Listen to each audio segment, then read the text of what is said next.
Hello ladies and gentlemen, and welcome to a new episode of Eve Echoes. Tonight on the show, we're going to be picking up on Mmorpg's video in regards to the big battle that took place in K4.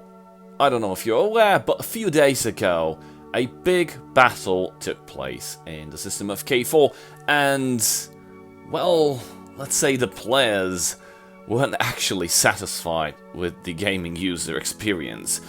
And it's not due to the client, it's not due to the game itself, but it's because of the servers. And Mmorpg actually pointed out a very important thing, that Eve Echoes launched on a shady server platform, and 1 year later it has not improved on that. Meaning, well, the servers are still crap.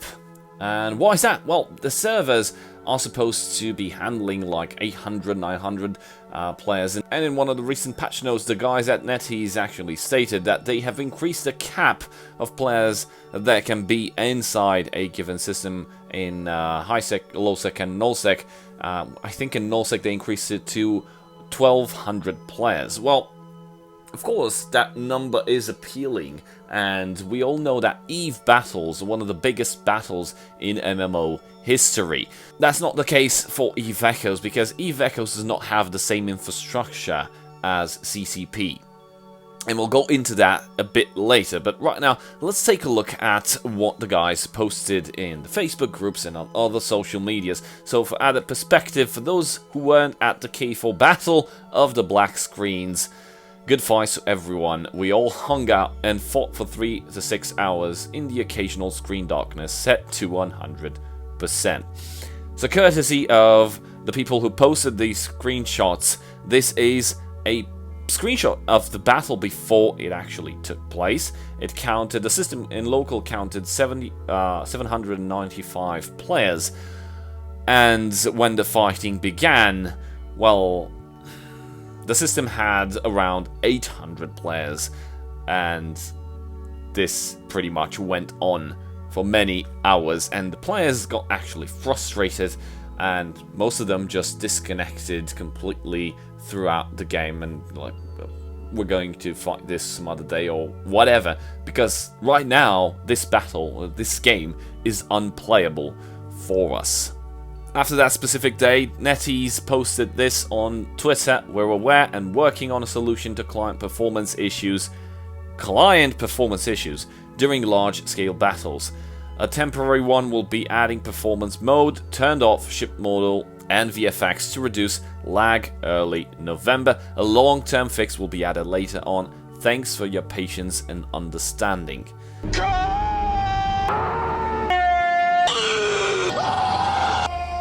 So let's say we would take this, and of course, we understand that the infrastructure for Eve Echoes is not the same as the one for Eve Online, and as I mentioned, we'll talk about this in a moment.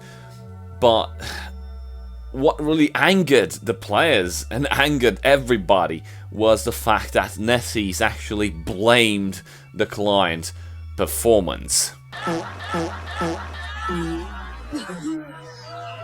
So we were all aware that the server infrastructure for Eve Echoes is kinda crappy, and in the end, they blame it on the client performance.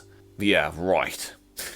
This is a post from CCP on the Eve Online dev blog, and it's dated 2015. I don't know if you're aware, but over at CCP, they have their own server infrastructure in their own backyard. Like, they have a server room and they have server racks, server for the Tranquility game server, servers for the database engines, and everything is going on right there. Everything related to game stuff, transaction stuff, account management stuff, everything goes through those servers, and it's in their own backyard. And actually, if something goes wrong, an engineer can go into the server room, I don't know, connect through the server to a remote terminal or whatever, and can actually try to understand what the issue is. They can take down the cluster and they can investigate. Maybe they can buff up the nodes, allow more players to sit inside a system.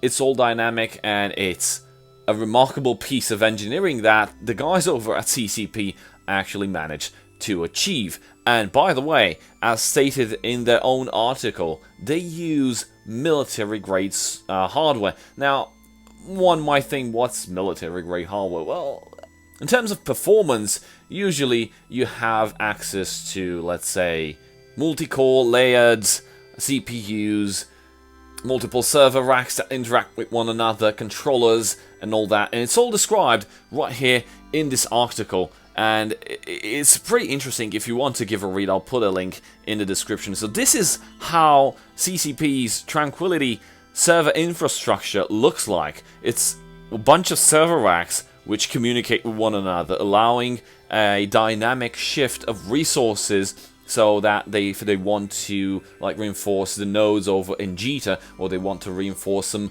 specific parts of Nulltech where a battle is about to take place, or if they notice that the server load is going critical in some parts of the galaxy, they can shift the resources and they can manage that, and the servers work just fine. Of course, there's also a problem on their side using high-scale battles. They do have the time dilation that was put in place as a safety feature to prevent overloading and overcrowding, and to allow the servers to process all the information from 4,000 players that would battle and would send commands and packets to the server at the same time from that specific node. And this is, by the way, the infrastructure from the database. They have so many controllers that handle database activities and handle the database engines. It's all written in this article.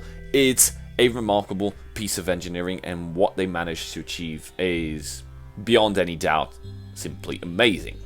Now, what do we know about NetEase's server infrastructure? Well, as mentioned in a couple of the dev blogs, before launch and after launch, we only know that it's a third-party server. Well, Gica, what do you mean it's a third-party server? Well, they don't have the servers in their own office? Well, no, because if they would have the servers in their own office, the servers would reside in China. If it's on China territory, then the server would not be international. It would be on a Chinese and would be subjugated to Chinese regulation. And you'd probably only be allowed to play 1 hour per day. Yeah, that's how regulation applies to anything that's being hosted or owned inside a specific country or regulation that abides by such rules. And every country has their own rules in terms of stuff like that. So in order to support the server for the international community, the one that we're playing on right now, the server must be located outside of China. It's a third party. We do not know the third party, but given the fact it's not something that they control or they can control very well, it's most likely a server built up on a request or a demand. For example, they have a request to build them a server, and it will provide the game server. Actually, the game server is just an application, and the server itself is the piece of hardware when it runs. But if it's a third party, then it might be just as well something located in the cloud, or some virtual machines that are being hosted by a third party provider, like a data center. There's many data centers around the world, in London, in Dublin, in Malta. Many countries provide such systems for people that want to host their stuff on external servers, and not necessarily something physical with a physical location. Now, those servers are actually a cluster of servers that can hold multiple virtual machines that can in turn be rented out to whoever wants to use them. So if the Eve Echoes game server is located on a virtual server, on a virtual machine, this is pretty much what we can expect. Because there's no engineering being done on the exact components or how the servers interact with one another. It can just be a virtual machine running the game server, the application that pretty much handles connections all around the world with people connecting to the game server and playing. Now, I could give NetEase the benefit of the doubt, because what they say might be true, given the fact that so many visual effects were triggered that some players might end up with black screens because of the game client's inability to render so much data, or let's say so much visual effects. But the problem was that everyone got disconnections and the black screen problem, which points me to believe, mostly because I'm a software engineer, that is not related to the game client itself, but to the netcode. What is a netcode? Netcode is pretty much the coding component that handles communication between the client and the server. That's why it's called netcode. It provides communication channel via the internet to the server, to the client, back and forth. Now, if that piece of netcode is not so good, and if the game server, the application of the game server is not that good, then we can expect these kind of issues constantly. And this is a recurring issue, and based on the fight that took place a few days ago, it's pretty obvious that they did not improve too much on that. So as Mmorpg mentioned, a rally should be made, and all players should urge the developers to either upgrade the netcode or upgrade the server infrastructure, find a proper solution, because fights that are this big, they're going to become something common inside Eve Echoes, and they're going to be more frequent than in the past, because the community is growing, nullsec battles are raging, and alliances are being formed, coalitions are being formed, which involves more players being drawn out into a given fight. Which means that at any given moment, in any given system, 1200 players might decide to meet up and clash. And if everyone gets the black screen, well, that's just going to be shit. So my advice, pretty much the same as Mmorpg. Try to take it to the social media, try to ask for the developers to add some improvements and fixes to the netcode, to the game servers. That's it for today. I hope you guys learned something. Thank you guys for watching, and a very big shout out to my channel supporters. See you guys next time. Cheers.